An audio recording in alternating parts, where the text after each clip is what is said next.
Greetings, everyone, and welcome to downtown Chippewa Falls in beautiful western Wisconsin. And welcome to another episode of Hidden Chippewa Valley with John Kinville. I'm standing in front of a structure that needs little introduction. You see, for generations, people in the Chippewa Valley have gathered here for music and fellowship, wedding ceremonies, Christmas photos, and to honor the memories of our fallen heroes. But it was on this spot in 1983 that a woman by the name of Ruth Richter is going to give a speech and send shockwaves of surprise and confusion throughout the Chippewa River Valley. You see, she's going to tell us that her last name, Irvin, has been mispronounced. I hope you will join me on this episode called Mispronounced. Say Irvin, not Irvine, and eventually join with me and take the Just Say Irvin Park Challenge.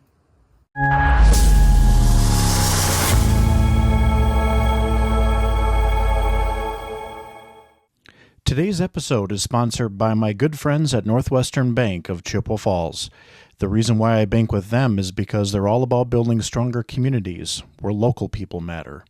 Founded in 1904, Northwestern Bank is entering its 121st year of serving the Chippewa Valley and is proudly listed as one of the top 10 longest-running businesses in Chippewa Falls.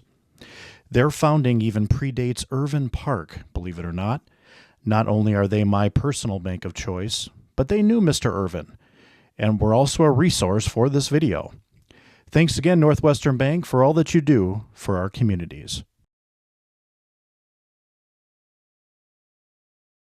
On June 12, 1983, over 65 years after William Irvin's death, his daughter Ruth Irvin Richter returned to the city for a plaque dedication ceremony in honor of her father.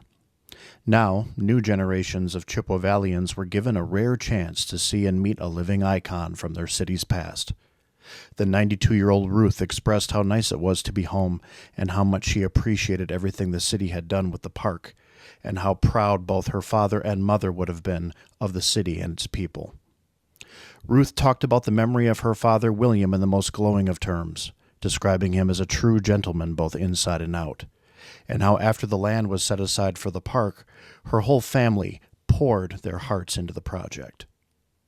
But it was the closing of her speech that stunned many in the crowd that day. She politely requested that one thing be changed with the park. Ruth had noticed that since she had been away, the correct pronunciation of her family's surname had changed around the city.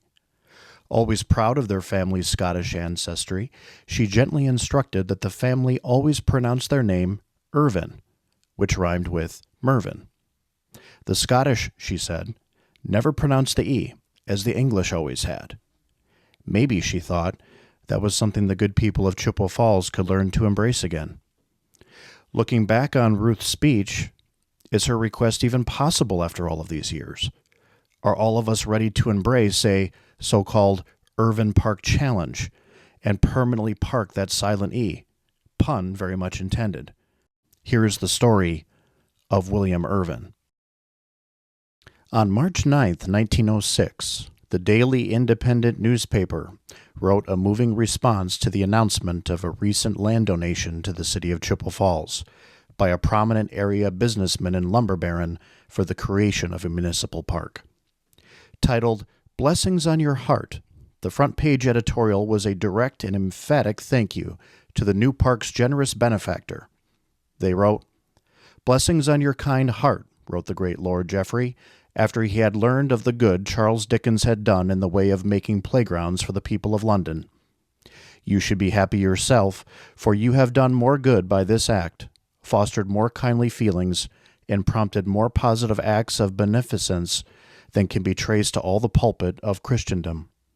So might we say of the esteemed citizen and general manager of the Chippewa Lumber and Boom Company, who through his corporation has given the city a beautiful spot for a park.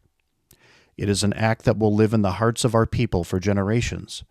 It will be made a delightful spot, where on Sundays and holidays we can gather, where in idle content we can sprawl upon our backs and gaze through the canopy of trees to the sky. Children will romp in the safety near the shore of the attractive Duncan Creek, and mothers will lead their infant children along its winding paths. There will be found rest and comfort for the poor. All will enjoy it. It will be a place of real democracy for all classes of people to take advantage, to get close to nature without an expensive or tedious trip. Yes, it will be appreciated, and the Daily Independent joins the thousands in rendering its thanks. All of this was made possible by a man for whose idea it was to bequeath the land to the city and its people. Thanks to the man after whom the City Council unanimously named the park, and thanks to the man who established an endowment fund to financially assist the park in perpetuity long after his own death. That man's name is William Irvin, and that park, established in 1906, is Irvin Park. William Irvin was born on October 28, 1851 in Mount Carroll, Illinois, located in the state's northwestern corner. His parents, John Irvin Sr. from Pennsylvania and Amanda Filch from New York, were both of Scottish descent. The Irvin family line originated from southwestern Scotland along the banks of the River Irvine, hence the etymology of the spelling and pronunciation of the family's surname. John Sr. and Amanda settled in Mount Carroll around 1845, where John became a partner in the local flour mill and eventually expanded his interests into mercantile goods. There they raised their 4 children, 3 of which, James, Mary Ann, and John Jr., were born to John Sr.'s first wife, Mary. William, the youngest, was the 4th child, and the only one born to John Sr. and Amanda. Even though John Sr. found success in business, it was his passion for religion and education that garnered much of his interest. John Sr. became known locally as the founder of the Methodist Episcopal Church of Mount Carroll and helped finance the construction of a permanent structure there. Therein, he created a Methodist Sabbath school to educate the community's youth and served as its superintendent. While little is known about the details of William Irvin's youth, his parents wanted him to receive a formal education. At an unknown age, he was enrolled at the Mount Carroll Seminary, a non-denominational religious-based school serving children as young as 3. Known as a preparatory school, focusing on academics such as mathematics, natural sciences, and classical languages, a typical school day for William could last from 8 a.m. up until 9:30 p.m. The school emphasized in William the importance of accountability, personal responsibility, and encouraged him to embrace social improvement and progress as duties in life to perform for others. By his own account, William vividly recalled when he first laid eyes on the Chippewa River Valley and visited the city of Chippewa Falls at age 13. He was enthralled. Hoping to strike it rich in the logging boom of the upper Midwest, William returned within 2 years and got a job at the big sawmill at Chippewa Falls. He loved the landscape, enjoyed the people, and seemed to thrive in the bustling, roughneck atmosphere of the growing logging town. The hardworking and dutiful William quickly rose through the ranks of the Chippewa Falls mill, from watchman to clerk to apprentice lumberman. At age 22, William's personal life had taken a notable turn, as he had fallen for a woman he had known from Mount Carroll. Her name was Adelaide Beardsley, the daughter of a livestock farmer of Scottish descent. Addie, as she was called, was also 22 years old and was universally known for her splendid character, loved by all who knew her. She possessed a charming naturalness and simplicity in a manner that drew William to her. Together, the pair shared an interest in both charity and civic mindedness that would later come to define their legacies. On October 8, 1873, William and Addie were married in Mount Carroll and quickly moved back to Chippewa Falls, Wisconsin, to start their lives together. The couple went on to adopt one child, a daughter named Ruth, shown here as a little girl with her father William inside the sleigh. At just age 24, William was hired to be the Chippewa Falls Sawmill's product salesman, covering a range from Winona, Minnesota to St. Louis, Missouri. His salesmanship skills were second to none, having honed a skill set based on unparalleled knowledge of the industry and an aggressiveness to his style that was appreciated, not off-putting. A chip off the old block from his father, John Sr.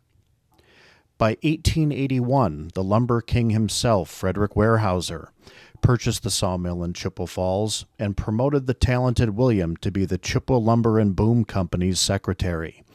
By 1885, Weyerhaeuser would make Irvin the general manager of the Chippewa Falls property, which would eventually be known as the largest sawmill under one roof in the entire world. Irvin's career with Weyerhaeuser would span 31 prosperous years, put Chippewa Falls on the global map for logging, and create enormous prosperity for the company's workers, as well as vast fortunes for the executives and stockholders.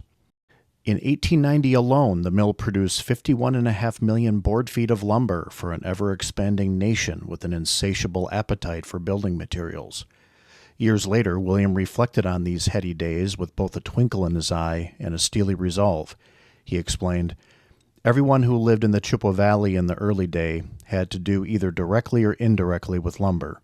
There was no good place for a lazy man in any department. All that entered into the evolution of the pine tree was of the strenuous order, of the cruiser, logger, driver, raftsman, and the millman.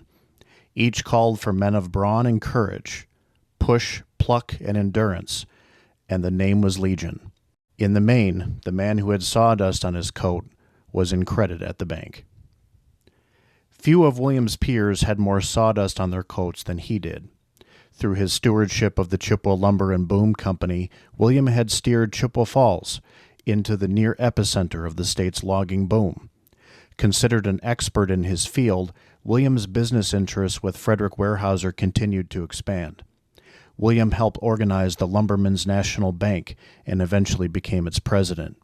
He also served as president of the Mississippi Valley Lumbermen's Association, the National Lumber Manufacturers Association, the American Immigration Company, and the Lumbermen's Lloyd Insurance Company. He also served as director of the Wisconsin Central Railroad Company, Northwestern Mutual Life Insurance Company, and curator of the Wisconsin State Historical Society. As a result, both his personal fortune and social standing within the city soared. By 1885, William and Addie had upgraded from their downtown house to a newly built mansion located at 606 Superior Street on the city's vaunted West Hill. Beyond William's business interests, he maintained numerous other social and civic associations. He served on the city's public school board, carrying on his father's advocacy that all children should receive a formal education. He also worked with fellow lumber baron A.B. McDonnell of Chippewa Falls to found a businessmen's club in the city and served as the group's president. Fraternally, William was a member of the Freemasons of Wisconsin and belonged to the Chippewa Falls Lodge No. 176. He rose through the Masonic order to become a 32nd degree Mason in that order's Scottish Rite. In 1908, William was invited by President Theodore Roosevelt to be a member of his National Conservation Commission to assist in taking inventory of the nation's natural resources and creating long-term plans for their preservation. William was willing to work with anyone who was committed to social advancement, regardless of their religious background or political affiliations. But William's most vital contributions were right here in his beloved Chippewa Falls, with both his money and his time. He purchased new equipment and supplies for the city's high school and paid for the upgraded cemetery monument for Jean Bernet, who opened the first sawmill at the falls. As a member of the city's Presbyterian Church, William sang in a choir concert to help raise money for a new pipe organ. And every 4th of July, William and Addie were known to have the most expansive fireworks display in the city, which encouraged his other neighbors to compete with him by lighting off their own. In the end, it was the citizens of the city who benefited from the patriotic antics of the wealthier classes on the West Hill. But it was William's greatest contribution that was set into motion in February of 1906 with a letter mailed to the mayor and the city council. It stated, "Gentlemen, we should be glad to donate to the city of Chippewa Falls for the establishment of a public park, our holding in the northeast quarter, covering about 85 acres. This proposal is contingent on the city's acceptance of the premises for the above-mentioned purpose. Respectfully, Chippewa Lumber and Boom Company, William Irvin, General Manager." City officials were stunned with gratefulness and enthusiasm. On March 6th, the City Council voted to purchase the land for the ceremonial sum of $1 and unanimously named the property Irvin Park. In the months that followed, other neighboring acreage to the new Irvin Park was deeded to the city, by fellow lumbermen L.C. Stanley and A.B. McDonnell, and even more land from the Chippewa Lumber and Boom Company would follow. Lastly, William and Adelaide Irvin made yet another land contribution from their personal holdings. The main stipulation that William demanded of the city, however, was that no admission fee could ever be charged to enjoy the park. It would be free to the masses for all time. For Mr. Irvin, this key egalitarian principle was not only essential for the park's long-term success, but also for maintaining a strong and healthy community in the city of Chippewa Falls and the region surrounding it. Supplementing this vision, William and Addie donated a considerable amount of their time and money to expand both access and amenities within the park, including the clearing of trees and paving roads, a 3-span bridge built over a ravine in the park's north end. Originally called Bridge O'Pines, locals today call it the Rumble or Rumbly Bridge. They also paid for a grand pavilion building for picnics and social gatherings, and also constructed cages for zoo animals, including bears. In total, William and Addie Irvin donated over $30,000 in capital upgrades to the new park, or $500,000 by today's valuation. The Chippewa Falls Daily Independent newspaper summarized their efforts as the most gigantic scheme so far contemplated. We predict that in 20 years, Irvin Park will rival that of any in the state, our very own national park in quality and in scale. In 1911, the Chippewa Lumber and Boom Company's sawmill at the Falls was permanently closed as the area white pineries had become exhausted of product. The industry had been moving northwest into Minnesota and eventually the Pacific Northwest. Those lumber barons who followed the industry were sometimes referred to as robber barons, as they cut the lands clean of trees, leaving expansive cut-over districts of stumps and coarse woody debris in their wake. But the Irvins were different, as they were committed to the city and were not going anywhere. Daughter Ruth explained how they always picnicked in the park like everyone else did, and always enjoyed feeding those bears. On Thursday, November 14, 1918, Adelaide Irvin awoke in her home feeling unlike her usual self. Throughout the morning hours, she struggled with her breathing and physical lethargy. Around noon, the 67-year-old Addie succumbed to a massive heart attack, dying suddenly. The Daily Independent newspaper published the news of her passing that same day and exalted the virtues, generosity, and decency of the Irvin family matriarch. Published along with her death notice was a poem with the caption, "The city mourns with them and extends our deepest sympathy." It read, "Darkness more clear than noonday holdeth her, silence more musician than any song.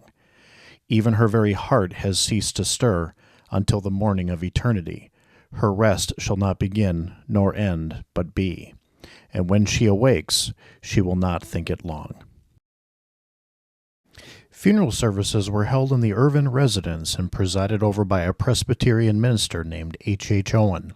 Her mortal remains were interred in Forest Hill Cemetery on the East Hill of Chippewa Falls. After his wife's death, William kept busy with his various business interests as well as the continual improvements at Irvin Park.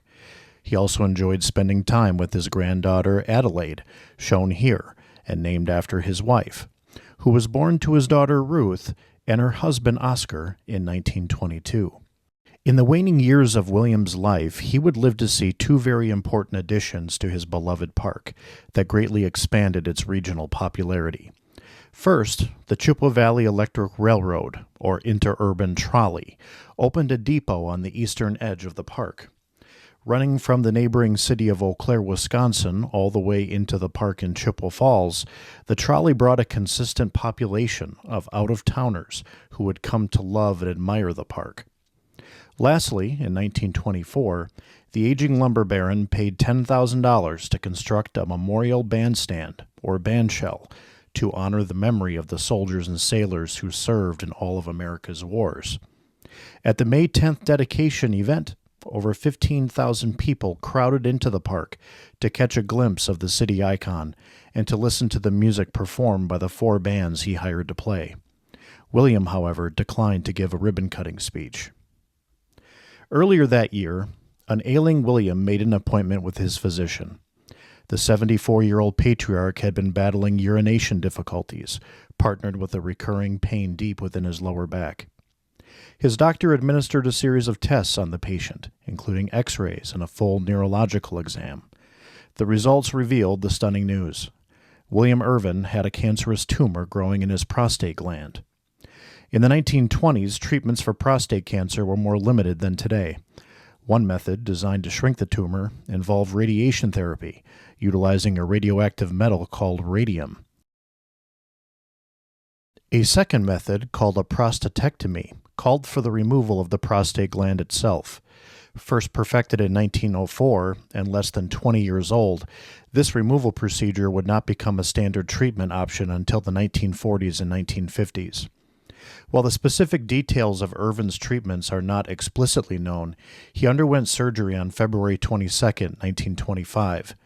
Even though the surgery initially showed promising results, Irvin's health slowly worsened. Over the next 24 months, his prostate cancer came roaring back and spread to his lower back.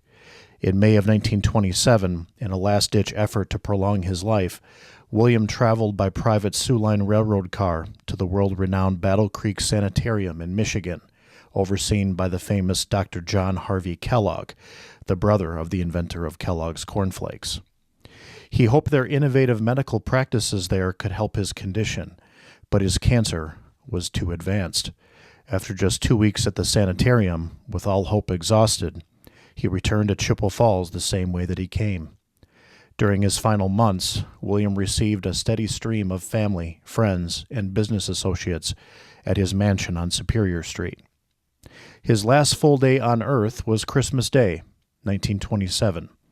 Now partially paralyzed due to the tumor's pressure on his spinal cord, Irvin lay helplessly in his bed. In the mansion he loved, and drifted in and out of consciousness. The next evening, on Monday, December 26, 1927, Irvin took his last breath and was pronounced dead at 6:30 p.m. The cause of death was listed as carcinoma of the prostate, with a contributing factor of metastasis of the lumbar vertebrae causing paralysis. News of his death made headlines around the state and deeply saddened the residents of Chippewa Falls. Similar to that of his wife, Addie, William elected to have a modest funeral in his home led by a Presbyterian minister. His body was laid to rest next to the love of his life, Addie, in Forest Hill Cemetery on the city's East Hill. One of his pallbearers was Rudolph Weyerhaeuser, the son of the now-deceased lumber king Frederick Weyerhaeuser. As part of the final distribution of William Irvin's estate, valued at over $14 million in today's valuation, the lumber baron made one more final gift to the park and the citizens of Chippewa Falls. A sum of $100,000, or $1.8 million today, was set aside in a trust, with proceeds from the accrued interest being annually given to the city to provide perpetual park maintenance. In one final grand gesture from the grave, William gave back to the people and the city that he adored. And in true Irvin family fashion, his daughter Ruth Irvin Richter, prior to her death in 1987, established a similar second trust fund to provide funding for the park, matching her father's donation with another $100,000. Today, it is estimated that the two Irvin trusts provide the city of Chippewa Falls and its people with an annual interest accrued contribution of between $30,000 and $40,000 earmarked for park maintenance. This is the final resting place of William and Adelaide Irvin in the old part of Forest Hill Cemetery, not far from the city street. Their headstone is not the biggest, but easily seen from the road with the name Irvin prominently displayed.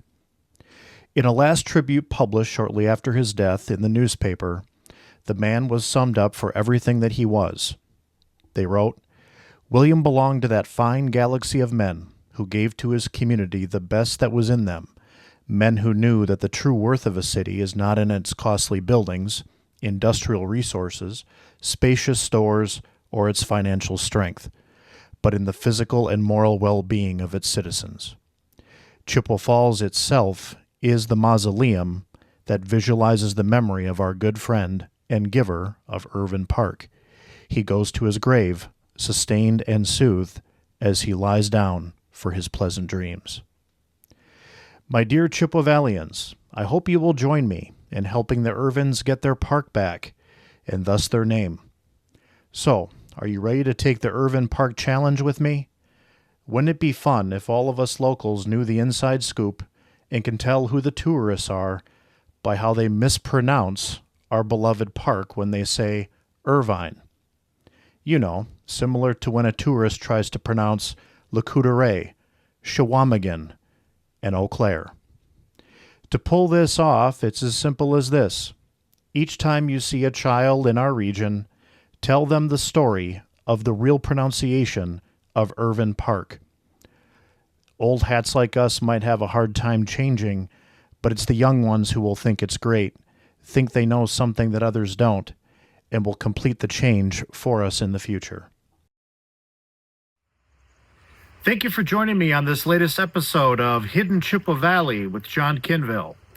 Episode Mispronounced. Say Irvin, not Irvine. I also want to thank you in advance for being willing to attempt the Irvin Park Challenge as we seek as a community here in western Wisconsin to change a historical wrong and bring that original pronunciation back to a family that has meant so much to this region. I also want to take a moment and thank Northwestern Bank. Without you supporting this episode, things like this would not happen. And also, the fine folks at the Chippewa Falls Area History Center. Thank you for sharing with me your photos and your time and your efforts. If you want to learn more, there is a book called Irvin Park, The Bare Facts, which you can get at the History Center that talks about everything associated with the park. Thank you for joining me. Until next time, always remember that together we become witnesses of the past and keep their stories alive.